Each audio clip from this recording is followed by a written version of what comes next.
Hello students. So last lecture ला आपण काय बघितलं होतं continuous supply of goods and continuous supply of services ची concept we have studied and now we are going to learn some other cases in case of tax invoice. So when tax invoice should be issued and at what time we are going to see that thing. Correct? So before moving to uh, that rule 46 where we are going to see the contents which are prescribed that should be there or that should be mentioned on the tax invoice. Let's go to subsection 6 and subsection 7. So basically if you see now, we have ended subsection 1, we have ended subsection 2, and we have ended subsection 4 and 5, and 6 and 7 आपण आता बघणार आहोत. So after the end of that subsections, the only point which remain there will be subsection 3, the special cases of tax invoice. Okay, so let's first go through subsection 6. Come here. Subsection 6, section 31, subsection 6. In a case where the supply of services ceases under a contract before the completion of supply, the invoice shall be issued at the time when the supply ceases, and such invoice shall be issued to the extent of supply made before such cessation. See, if I have entered into a contract, service contract, say with so and so recipient, okay, let's take an example here, because due to example it becomes more easier to understand the concept. So here is a supplier, and that supplier is say AYS Computers. Okay, so they are providing annual maintenance contract service to our company UCPL. Annual maintenance contract means UCPL has certain PCs, so maintenance of that contract or maintenance of that PCs is basically the contract. So annual maintenance contract was entered for 12 months.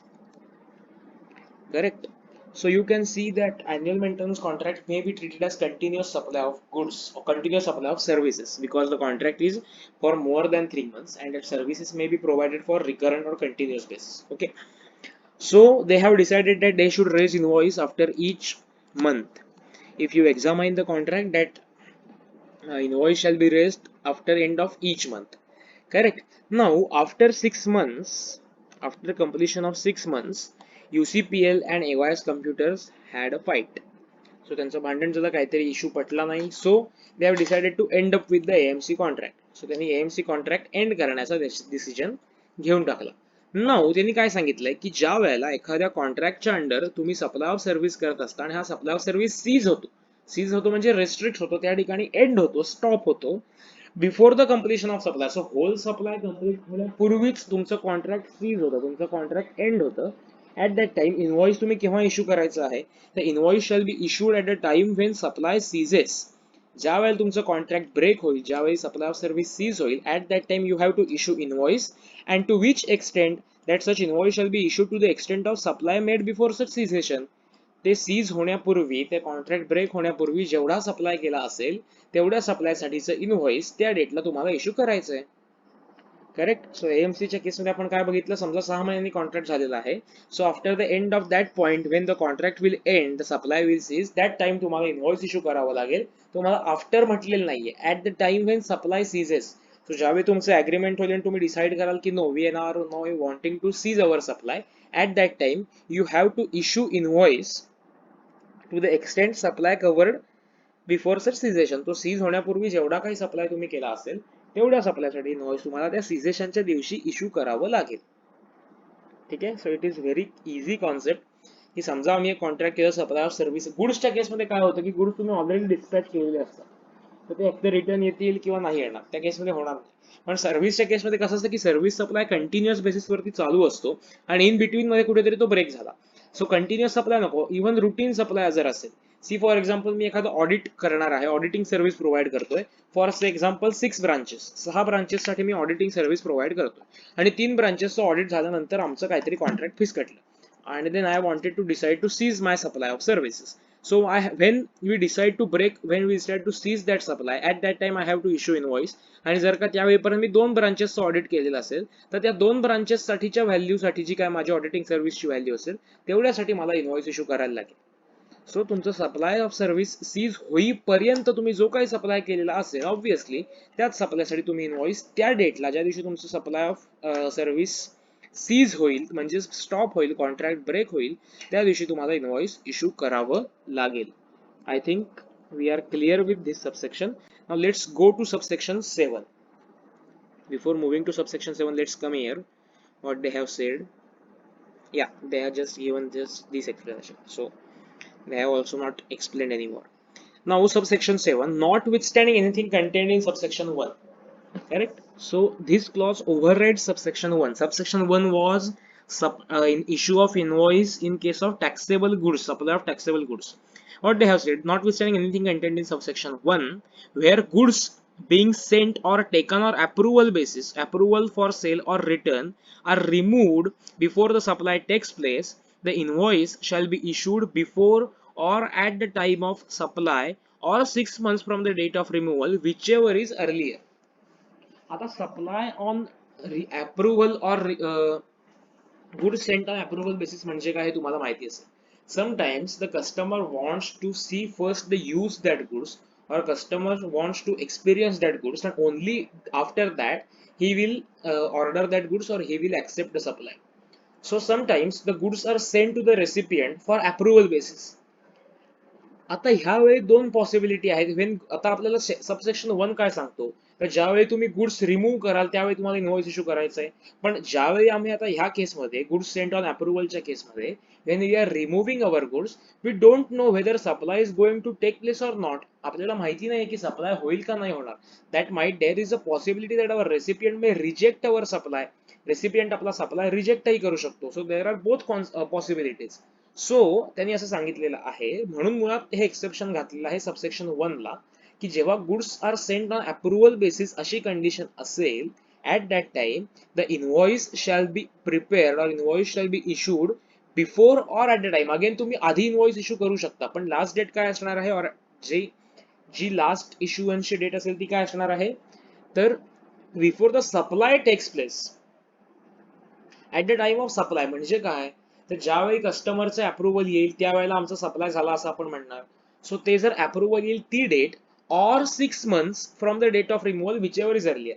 Say for example मी 1 एप्रिलला माझ्या रेसिपियंटला एक machinery पाठवली on approval basis, correct. So I have sent it on 1 April. So though subsection 1 सांगतो की ज्यावेळी तुम्ही गुड्स रिमूव्ह कराल त्यावेळी इन्व्हॉइस इश्यू करा. Subsection 7 overrides that section.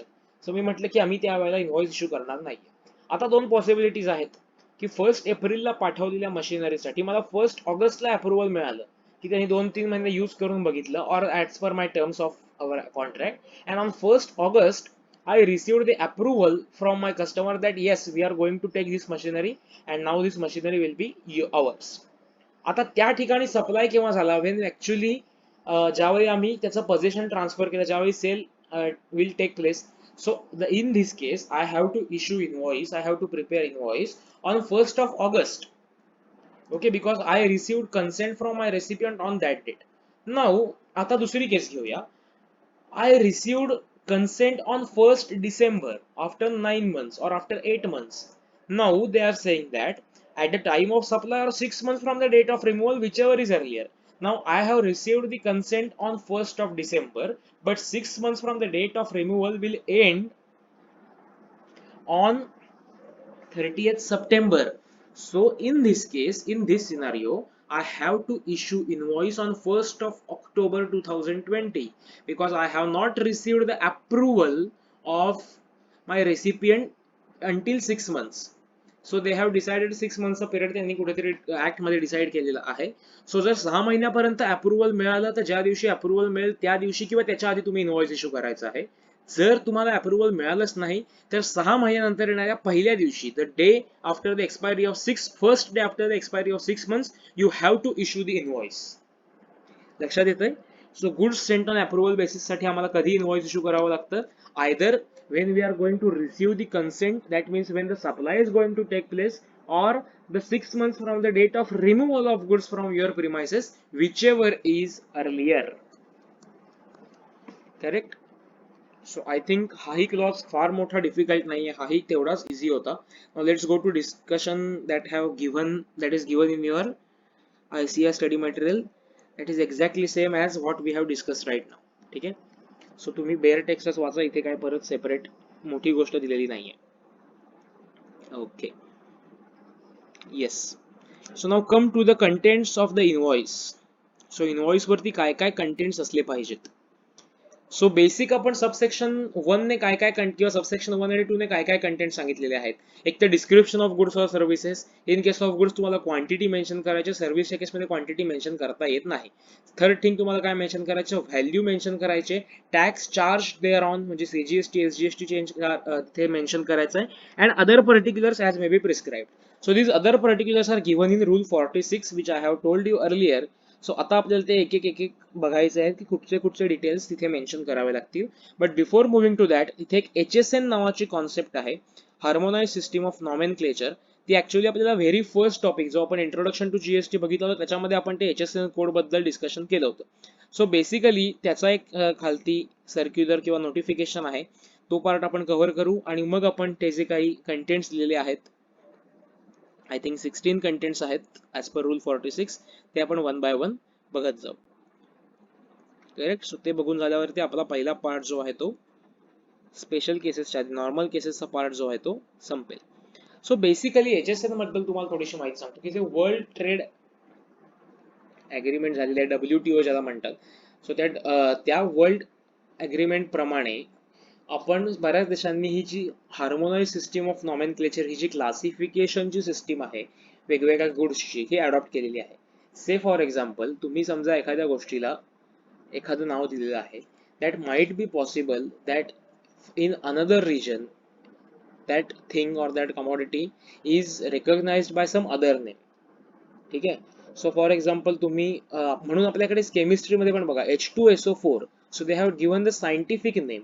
तसंच प्रत्येक कमॉडिटीला, प्रत्येक सर्व्हिसेसना त्यांना एक सायंटिफिक नेम देण्याची गरज आहे किंवा एक प्रॉपर क्लासिफिकेशन नेम देण्याची आवश्यकता आहे, so that the classification or GST rate applicability will be uniform प्रत्येक ठिकाणी. कारण एखाद्या गोष्टीचं नाव एखाद्या ठिकाणी वेगळं असेल, एखाद्या वेगळ्या रिजन मध्ये तिला वेगळं काहीतरी म्हटलं असेल. ठीक आहे. सो तिथे कुठेतरी युनिफॉर्मिटी या सगळ्यामध्ये यायला हवी. That's why they have designed a system. Actually it is not designed in India, but we have adopted that system. It is called as harmonized system of nomenclature. General agreement for tariff and trade नावाचा एक करार झालेला आहे, GATT, get ज्याला असं म्हणतात. तुम्ही may be कुठेतरी इकॉनॉमिक्स मध्ये किंवा फाउंडेशनच्या इकॉनॉमिक्स मध्ये वाचलं असेल. सो त्या ह्याच्या अंडर आपण ही सिस्टीम जी ती अडॉप्ट केलेली आहे. सो हे HSN सिस्टीम मध्ये basically HSN is a 8 digit code assigned to any goods or services. Correct. So 8 डिजिटचा एक कोड प्रिपेअर केला जातो, ज्या कोड प्रमाणे टोटल 8 डिजिट्स पैकी प्रत्येक 2 डिजिट्स हे काहीतरी कॅटेगरी मेन्शन करतात. ओके. सो हे बेसिक पहिले 2 डिजिट मध्ये त्याचा मेजर, त्याचा काय आपण म्हणतो मेजर कॅटेगरी, त्याच्यानंतर ही सब कॅटेगरी, आणखीन ही सब सब कॅटेगरी, आणि ही त्याच्या पुढची सब सब सब कॅटेगरी. अशा पद्धतीने त्याचं क्लासिफिकेशन होतं. से फॉर एक्झाम्पल पहिली 2 डिजिट्स म्हणजे इंडिया, मग दुसरे 2 डिजिट्स म्हणजे से महाराष्ट्र, तिसरे 2 डिजिट्स म्हणजे से रत्नागिरी, आणि मग पुढचे 2 डिजिट्स म्हणजे से रत्नागिरी सिटी. अशा पद्धतीने त्याचं क्लासिफिकेशन होतं. सो पहिले 2 डिजिट्स आता चॅप्टर कोड असं म्हणतात, की जे चॅप्टर डिनोट करतात. So that chapter includes various sub chapters. So पुढचे 2 कोड म्हणजे सब चॅप्टर डिनोट करतात. सो आता मला सांगा की ज्यावेळी तुम्हाला सब चॅप्टर एखादा रेफर करायचा आहे, तुम्हाला स्टार्टिंग पासून तो मेन्शन करावा लागेल. तुम्ही नुसतेच मधले 2 कोड मेन्शन करून नाही चालणार किंवा मेन्शन करून चालणार नाही. सो असा 8 डिजिटचा HSN कोड प्रिपेअर होतो. चॅप्टर हेडिंग, देन सब चॅप्टर हेडिंग, अशा पद्धतीने त्याचं क्लासिफिकेशन जे आहे ते मेन्शन केलं जातं. आपल्याला महत्वाचं त्यात काय बघायचं आहे की बेसिकली कोणाला हे HSN कोड इनवॉइस वरती मेन्शन करायचं आणि किती मेन्शन करायचं. 8 पैकी एकच आकडा मेन्शन करून चालेल का, 2 आकडे करायचे का 4 करायचे ते बघूया. सो ज्यांचा annual turnover in the preceding financial year. आता इथे महत्वाची गोष्ट काय आहे, प्रिसिडिंग फायनान्शियल इयर. आता परत तुम्हाला प्रश्न पडेल की इथे अॅन्युअल टर्नओव्हर म्हटलंय, आणि आपण तर कॉन्सेप्ट बघितली ती ऍग्रीगेट टर्नओव्हरची बघितली आणि टर्नओव्हर इन स्टेटची बघितली. करेक्ट. सो आता इथे अॅन्युअल टर्नओव्हर म्हणजे ऍग्रीगेट टर्नओव्हर असं आपल्याला अज्युम करायचं आहे, कारण annual turnover is nowhere defined in GST act. So मग अॅन्युअल टर्नओव्हर इथे त्यांची ऍक्च्युली मिस्टेक आहे की they should have mentioned aggregate turnover but they have mentioned annual turnover. तर अॅन्युअल टर्नओव्हरची कुठे डेफिनेशन नाहीये. That's why and aggregate turnover is enough comprehensive. So we should refer that aggregate turnover. We should read it as aggregate turnover. So in the preceding financial year, last financial year मध्ये जर तुमचा aggregate turnover हा 1.5 crore किंवा त्यापेक्षा कमी असेल तर तुम्हाला मुळामध्ये इनव्हॉइसेस वरती HSN कोड मेन्शन करण्याची आवश्यकता नाही. लक्षात येते, you should not mention HSN codes on your invoice or bill of supply. Secondly, if your aggregate turnover in the preceding financial year, again last financial year च्या consequence मध्ये आपल्याला हे बघायचं आहे की if in last financial year जर तुमचा aggregate turnover हा 1.5 crore पेक्षा जास्त आहे पण 5 crore आहे किंवा त्यापेक्षा कमी आहे, so first slab is 0 to 1.5 crore, next slab is 1.5 crore to 5 crore. यामध्ये तुम्हाला फक्त 2 digits HSN कोडचे फर्स्ट 2 digits, पुढचे 2 digits नव्हेत, फर्स्ट 2 digits म्हणजे जे चॅप्टर हेडिंग दाखवतात ते तुम्हाला इनव्हॉइस वरती मेन्शन करावे लागतील. And if your turnover is more than 5 crores in preceding financial year, then you have to mention 4 digits of HSN code on your invoice. See, तुमचं 5 crore पेक्षा जास्त टर्नओव्हर आहे याचा अर्थ you are a big organization, so you have to give HSN in detail. And if you are having turnover less than 1.5 crore, so you are a small scale unit, so you need not mention any HSN code, you just give the description of that commodity. लक्षात येते. So हे त्यांनी define केलेलं आहे की ज्यावेळी तुमचं aggregate, आता इथे अॅन्युअल टर्नओव्हर म्हटलंय पण आपण मगाशी बघितलं की annual turnover is equal to aggregate turnover. So aggregate turnover is if it is up to 1.5 crore म्हणजे एक्झॅक्ट 1.5 करोड जरी असला इन प्रिसिडिंग फायनान्शियल इयर तर आपल्याला इनव्हॉइस वरती HSN कोड मेन्शन करण्याची आवश्यकता नाही. इफ 1.5 करोड पेक्षा जास्त पण 5 करोड किंवा त्यापेक्षा कमी टर्नओव्हर असेल तर आपल्याला फक्त पहिले 2 डिजिट्स, फर्स्ट 2 डिजिट्स मेन्शन करावे लागतील. and if our aggregate turnover in preceding financial year is exceeding rupees 5 crores, then we have to mention 4 digits. म्हणजे कुठेही CGST Act 8 digits HSN code mention करायला सांगत नाहीये. ठीक आहे, so you have to only mention maximum 4 digits on your tax invoice. Correct. So हा एक HSN चा पार्ट आपण बघितला. हे अगदी खूप महत्वाची गोष्ट आहे, याच्यावर तुम्हाला क्वेश्चन विचारला जाऊ शकतो MCQ बेसिस साठी. सो हे नीट लक्षात ठेवा. Okay, so in next lecture we will discuss the contents of tax invoice. Bye.